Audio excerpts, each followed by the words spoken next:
अस्सलाम वालेकुम, मेरा नाम है जाज़ेब हाशमी और ये है किया Sportage all wheel drive 2022 model. ये किया स्पोर्टेज की 4th जनरेशन है जो कि वर्ल्ड वाइड 2015 में लॉन्च की गई थी और इस गाड़ी को 2021 में डिसकंटिन्यू कर दिया गया था। 21 से ऑनवर्ड इस गाड़ी की 5th जनरेशन आ रही है जो कि पाकिस्तान में ऑब्वियसली नहीं दी गई। ये गाड़ी पाकिस्तान में 2019 में लॉन्च की गई और इनिशियली इस गाड़ी में 2 वेरिएंट्स थे, स्पोर्टेज फ्रंट व्हील ड्राइव और ऑल व्हील ड्राइव।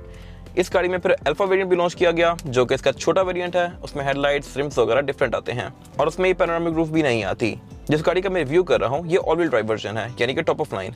इंजन इस गाड़ी में 2000 सीसी आता है। इस गाड़ी में पैनोरामिक रूफ आती है। रिम इस गाड़ी के 18 इंचेस के हैं और इसमें ऐसी और भी बहुत सारी चीज़ें आती हैं जो कि छोटे वेरिएंट्स में नहीं आती। ये गाड़ी जब लॉन्च की गई थी तो ये 52-55 के आसपास थी। अभी कुछ टाइम पहले तक भी ये गाड़ी 60s के आसपास थी, 62, 63। अब रिसेंटली जो प्राइसेस बढ़ी हैं उसमें इस गाड़ी की प्राइस 70 प्लस चली गई है। स्पेसिफिक कार की डिमांड 74 है। आप 74 समथिंग पे करके ये कार एट द स्पॉट ले सकते हैं। आपको बुक करने वाली ख्वारी नहीं होगी। अगर आप ये कार बुक करते हैं तो ये गाड़ी आपको तकरीबन 5-6 महीने का टाइम देती है, जो कि मेरे ख्याल से बहुत लंबा है। अगर आपने कार एट द स्पॉट लेनी है तो आप ट्रैवल लाइट्स को विजिट कर सकते हैं या STI के नंबर पर कॉल कर सकते हैं। ये गाड़ी बिल्कुल जीरो कंडीशन में है, सिर्फ 20 किलोमीटर चली हुई है और डिमांड इसकी 74 लाख रुपीज़ है। बाकी पाकिस्तान में किया की मार्केट वैल्यू काफ़ी स्ट्रॉन्ग होती जा रही है और उसके अलावा इस गाड़ी के पार्ट्स की अवेलेबिलिटी का भी यहाँ पे कोई इशू नहीं है। इस गाड़ी के लॉन्च होने के बाद कॉम्पैक्ट SUV सेगमेंट भी काफ़ी तेज़ी से ग्रो हुआ है पाकिस्तान में। इसके बाद बहुत सारी और गाड़ियाँ भी आई हैं जैसे कि Tucson, MG HS, proton X70, लेकिन इस गाड़ी की डीलरशिप पाकिस्तान में सबसे ज़्यादा है और इसकी मार्केट वैल्यू भी सबसे स्ट्रॉन्ग है। खैर, overall it's a great car and today I am going to review it. अगर आपको मेरे रिव्यूज़ पसंद आते हैं तो मेरा चैनल सब्सक्राइब कर लीजिए और अगर आपको ये वीडियो पसंद आती है तो ये वीडियो लाइक ज़रूर कीजिएगा। ये रहा रिव्यू, लेट्स गेट स्टार्टेड। अस्सलाम वालेकुम, मेरा नाम है जाज़ेब हाशमी और मैं कार्स के रिव्यूज़ करता हूँ जैसा कि आपको ऑलरेडी पता होगा ऑटोपार्क चैनल पे। मैं काफ़ी टाइम से प्लान कर रहा था कि एक और यूट्यूब चैनल भी लॉन्च करूँगा जहाँ पे आपको रियल एस्टेट और प्रॉपर्टी से रिलेटेड इन्फॉर्मेशन दिया करूँगा। तो आई रिसेंटली ज्वाइन इमारत ग्रुप ऑफ कंपनीज Kirana.com और यहाँ पे मैं इनके प्रोजेक्ट के रिव्यूज़ भी करने वाला हूँ जो कि आपको जल्द ही एक नए चैनल पे देखने को मिल जाएंगे। इमारत ग्रुप ऑफ कंपनीज़ की बेसिकली आगे डिफरेंट सब्सिडरीज़ हैं, Kirana.com, एजेंसी 21, ब्रांडो मार्केटिंग, टॉप श्योर, और ये पूरे पाकिस्तान में ऑपरेट कर रहे हैं। And we recently open a branch in Dubai too. So we are best at what we do और हमारे पास डिफरेंट प्रोडक्ट्स हैं जैसे कि guaranteed rental, installment products, hotel apartments, residential apartments, और इनमें आप मिनिमम 20 लाख रुपए से भी इन्वेस्ट कर सकते हैं। और अगर आप गारंटीड रेंटल की तरफ चाहते हैं तो आपको 20 लाख रुपए पे 20,000 रुपये पर मंथ रेंट आना शुरू हो जाएगा। तो इस तरह के काफ़ी सारे प्रोडक्ट्स हैं हमारे पास जिनमें आपको अच्छा खासा रिटर्न मिल सकता है। आपने इसके बारे में कोई भी इन्फॉर्मेशन लेनी है तो आप इस दिए गए नंबर पर कॉल कर सकते हैं। Thank you so much, let's continue with the video. Let's start with the exterior of this car. ये Sportage all wheel drive 2022 model यानी टॉप ऑफ लाइन का फ्रंट लुक है जो कि मेरी ओपिनियन में ठीक है। ये गाड़ी वर्ल्ड वाइड 2015 से आ रही है और इसको एक बार फेसलिफ्ट भी किया गया जो कि पाकिस्तान में नहीं दिया गया और फिर इस गाड़ी की अब नेक्स्ट जनरेशन आ गई है जो कि ऑब्वियसली पाकिस्तान में नहीं आएगी। पाकिस्तान हमेशा जनरेशन पीछे चलता है। इसमें एक और वर्जन आया था स्पोर्टेज में KX5। अगर आप वो गाड़ी गूगल करें तो उसका फ्रंट लुक कंपैरेटिवली इस गाड़ी से बहुत बेहतर है। खैर, अगर बात की जाए स्पेसिफिक गाड़ी की तो ये इसका ऑल व्हील ड्राइव वर्जन है यानी कि टॉप ऑफ लाइन, और इसमें जो फीचर्स दिए गए हैं वो है फ्रंट पे एक तो पार्किंग सेंसर्स, ये इसके छोटे वर्जन में नहीं आते, और उसके अलावा इस गाड़ी में हेडलाइट्स जो हैं ये बाइजोन वाली आती हैं। स्पोर्टेज अल्फा में हेडलाइट्स हैलोजन वाली आती हैं और उसकी शेप भी डिफरेंट होती है। इसमें बाइजोन प्रोजेक्शन लैंप दिया गया है, साथ ही 4 DRL दी गई हैं और जो ये वाली DRLs हैं ये इंडिकेटर में स्विच करती हैं। बाकी इस गाड़ी में नीचे फॉग लैंप दिया गया है जो कि अगेन हैलोजन में है इस गाड़ी में, और उसके अलावा इसमें क्रोम वगैरह कंपैरेटिवली स्पोर्टेज अल्फा से ज़्यादा आता है। बाकी इसके फ्रंट पे टाइगर नोज ग्रिल दी गई है जो कि किया की सिग्नेचर ग्रिल है। इसके अलावा इसमें यहाँ पे कोई खास फीचर्स नहीं आते, रडार वगैरह नहीं आता इसमें, लेकिन इसके जो वाइपर्स हैं ये रेन सेंसिंग है। हेडलाइट भी इस गाड़ी की ऑटो वाली हैं यानी कि रातों दिन को सेंस करके ऑटोमेटिकली ऑन और ऑफ होंगी।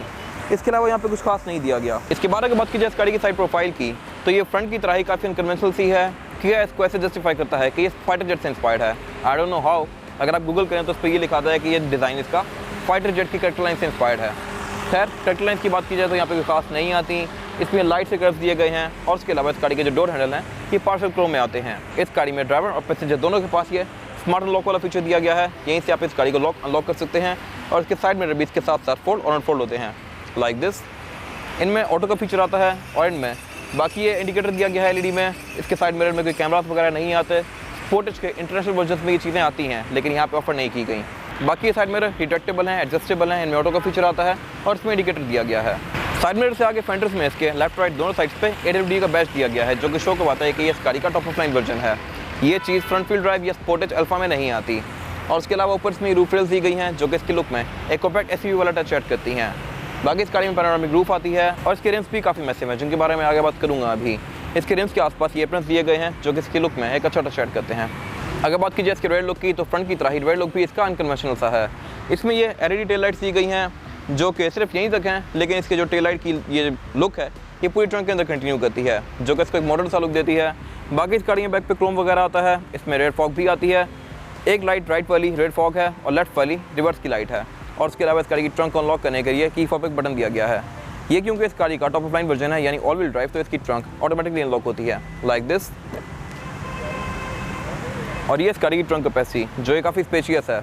यहाँ पे नीचे दिए गए मैट को उठा के आप इस गाड़ी का स्पेयर टायर और टूल किट एक्सेस कर सकते हैं। स्पेयर टायर इस गाड़ी में फुल साइज़ का आता है और ये रिम है। और उसके अलावा इसकी ट्रंक के अंदर एक सेपरेटर भी दिया गया है जिसको आप डिटैच करके नीचे यहाँ पे दिए गए स्लॉट्स हैं इनके अंदर रख सकते हैं। इसके अलावा इस गाड़ी की रेयर सीट्स जो हैं ये भी 60/40 की स्प्लिट के साथ हैं। आप इनको फोल्ड करके इस गाड़ी की ट्रंक कैपेसिटी को और भी ज़्यादा खुला बना सकते हैं। इस गाड़ी का टेलगेट क्योंकि पावर्ड है तो आप इसकी हाइट को भी एडजस्ट कर सकते हैं। और पावर टेलगेट सिर्फ ऑल व्हील ड्राइव में आता है, इसके फ्रंट व्हील और अल्फा में ये चीज़ नहीं आती। इसको बंद करने के लिए ऊपर यहाँ पे एक बटन दिया गया है और ये इस तरह से ऑटोमेटिकली क्लोज होगा। बाकी इस गाड़ी में नीचे की डिफ्यूज़र टाइप का एरिया दिया गया है जो कि आप इसको पॉलिश करते रहें तो ठीक रहता है, वरना ये फेड सा हो जाता है और गाड़ी को एक पुरानी सी लुक देता है। इस गाड़ी में बैक पे एक ये विंडशील्ड वाइपर आता है, वॉशर आता है और उसके अलावा क्या है मोटरेड ब्रेक लैंप दिया गया है स्पॉइलर के अंदर। बाकी इसमें ऊपर शार्प एंटीना आता है जिसका कोई खास पर्पज़ नहीं है। इसके बाद अगर बात की जाए इस गाड़ी के इंटीरियर की, तो ये Sportage all wheel drive 2022 model का इंटीरियर है जो कि मेरे ख्याल से लुक्स के लिहाज से बिल्कुल सिंपल सा है। ये इससे बेहतर हो सकता था। होंडाई और किया मोस्टली कार्स के अंदर इंटीरियर बहुत सिंपल सा ही देती है, प्लस इनमें प्लास्टिक भी बहुत ज़्यादा यूज़ किया गया होता है जिसके बारे में आगे बात करूँगा अभी। खैर अगर बात की जाए इस गाड़ी के स्टीयरिंग व्हील की, तो स्टीयरिंग व्हील इस गाड़ी का 3 स्पोक है। लेफ्ट राइट स्पोक को डिफरेंट कंट्रोल्स दिए गए हैं। लेफ्ट स्पोक के जो कंट्रोल्स हैं ये मल्टीमीडिया सिस्टम के हैं। राइट स्पोक जो कंट्रोल्स दिए गए हैं यहाँ से आप इस गाड़ी के क्रूज़ को एनेबल डिसेबल कर सकते हैं और इसके MRI डिस्प्ले के पीछे नेविगेट कर सकते हैं। इसमें क्रूज़ एडॉप्टिव नहीं आता, ये बेसिक सही है, आप इसको खुद ही एडजस्ट करेंगे। और उसके अलावा एयर बैग्स भी इस गाड़ी में टोटल 2 ही आते हैं, एक स्टीयरिंग व्हील के अंदर माउंटेड है और एक डैशबोर्ड के अंदर। स्पोर्टेज और टूसॉन दोनों में 2 आते हैं जो कि मेरे ख्याल से अगर ज़्यादा होते तो अच्छी बात थी। बाकी अगर बात की जाए इस गाड़ी के मीटर की, तो मीटर भी इस गाड़ी का पूरे इंटीरियर की तरह ही बिल्कुल सिंपल सा है। इसके अंदर ये बिल्कुल सिंपल सा एक डायल दिया गया है RPM के लिए और स्पीडोमीटर के लिए। स्पीड लिमिट इस गाड़ी की 240 तक है और फ्यूल गेज और टेम्परेचर गेज भी इसके बहुत छोटे से हैं। और इवन इसका जो MRI डिस्प्ले है ये भी बहुत मिनिएचर सा है जो कि मेरे ख्याल से बेहतर हो सकता था। इसमें चीज़ें भी कोई खास शो नहीं होती यहाँ पे। Fuel economy, accumulated info, speed in kilometre per hour in digital format, बस ये 4-5 डिस्प्ले आते हैं इसके, जो कि मेरे ख्याल से अगर ज़्यादा होते तो बेहतर था। बाकी इस गाड़ी में कोई पेडल शिफ्टर्स वगैरह नहीं आते, लेकिन इस गाड़ी का स्टीयरिंग व्हील है लेदर की फिनिश में, जो कि मेरे ख्याल से एक अच्छी चीज़ है। अगर बात की जाए इसके डैशबोर्ड की, तो ये सारा ही लेदर की फिनिश में है। इसका ऊपर वाला एरिया इसमें इंसिशंस कंटिन्यू की गई हैं जो कि इसकी लुक में एक अच्छा टच ऐड कर रही हैं।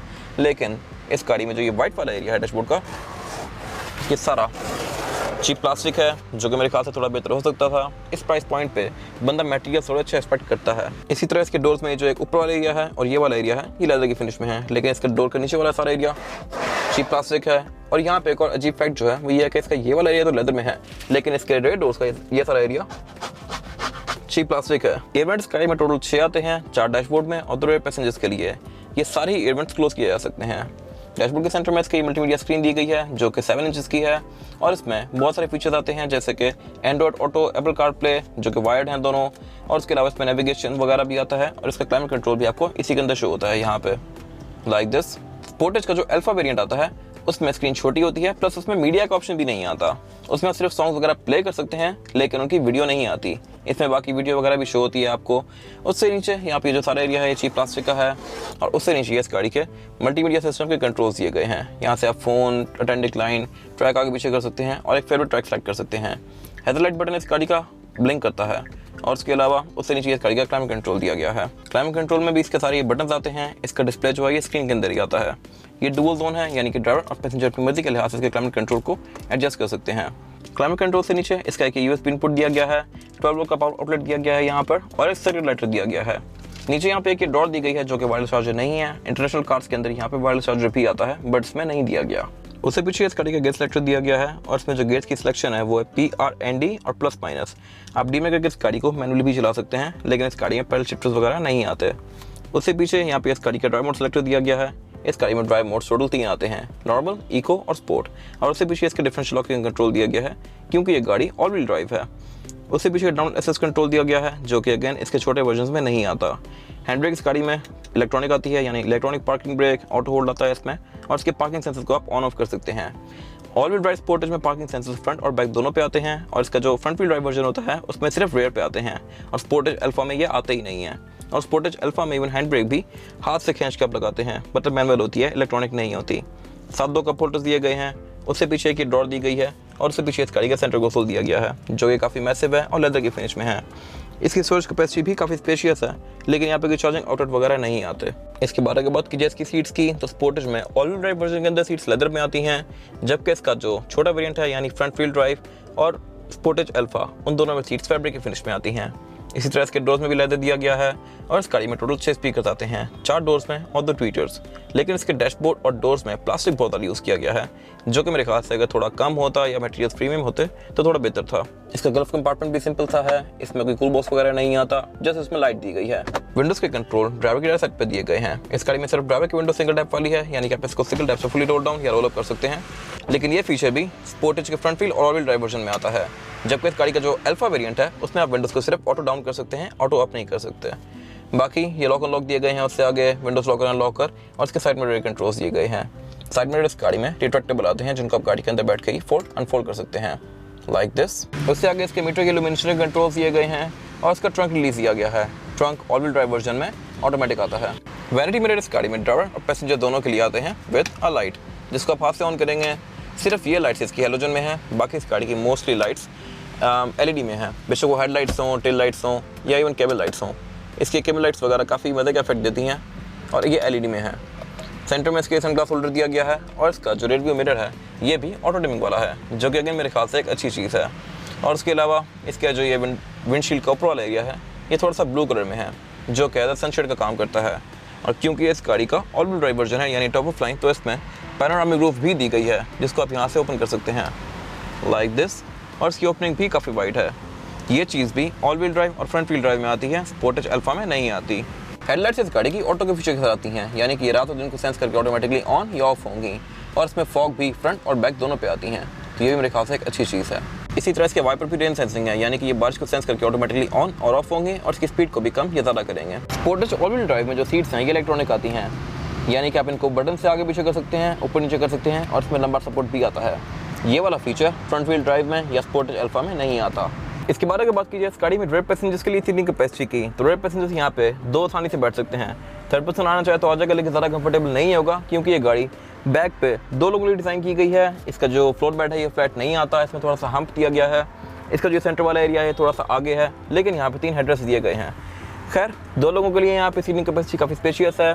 बैक पे मेरे पास यहाँ पे लेग रूम का कोई इशू नहीं है। मैंने ड्राइवर की सीट मैक्सिमम पीछे की भी है, बट स्टिल मेरे पास यहाँ पे इतना लेग रूम बाकी है। और मेरे पास यहाँ पे हेडरूम का भी कोई इशू नहीं है, हेडरूम भी काफ़ी स्पेशियस है। बैक पे यहाँ पे 2 इवेंट्स दिए गए हैं रेयर पैसेंजर्स के लिए, नीचे 2 चार्जिंग आउटलेट्स भी दिए गए हैं और उसके अलावा यहाँ पे सेंटर कंसोल दिया गया है, जिसको निकाल के आप इसमें से 2 कप होल्डर एक्सेस कर सकते हैं और इसको आप एज एन आर्मरेस्ट भी यूज़ कर सकते हैं। हेडर्स यहाँ पे 3 रेयर पैसेंजर्स के लिए आते हैं। इन रेयर सीट्स में ISOFIX के पोर्ट्स आते हैं, सीट बेल्ट्स आती हैं, एयरबैग्स नहीं आते, जो कि मेरे ख्याल से होते तो अच्छी बात थी। और उसके अलावा क्योंकि इस गाड़ी में पैनोरामिक रूफ आती है, तो इसका व्यू रेयर पैसेंजर्स का भी काफ़ी अच्छा है। लेकिन यहाँ पे कोई कैमल लाइट नहीं दी गई, जिसकी वजह से यहाँ पे इसमें रीडिंग लाइट्स दी गई हैं दोनों हैंडल्स के अंदर। और इसके जो रेयर बेंचेस हैं ये रिक्लाइनिंग है, इनको आप इस तरह से आगे पीछे भी कर सकते हैं अपनी मर्जी के लिहाज से, तो ये मेरे ख्याल से एक अच्छी चीज़ है। और उसके अलावा यहाँ पे कुछ खास है नहीं। इसके बाद अगर बात की जाए इस गाड़ी के इंजन की, तो स्पोर्टेज में तीनों वेरिएंट्स में एक इंजन साइज ऑफर होता है 2.0 लीटर नेचुरली एस्पिरेटेड। ये इंजन इनलाइन 4 सिलेंडर है, डुअल ओवरहेड कैमशाफ्ट है, 16 वॉल्व और यह गाड़ी 157 हॉर्स पावर प्रोड्यूस करती है, जो कि लोअर एंड अप्लाई करता है अपने कॉम्पिटिशन के लिहाज से देखा जाए तो। इस गाड़ी की कॉम्पिटिशन MGHS बनती है, टूसॉन बनती है और प्रोटॉन X70 बनती है।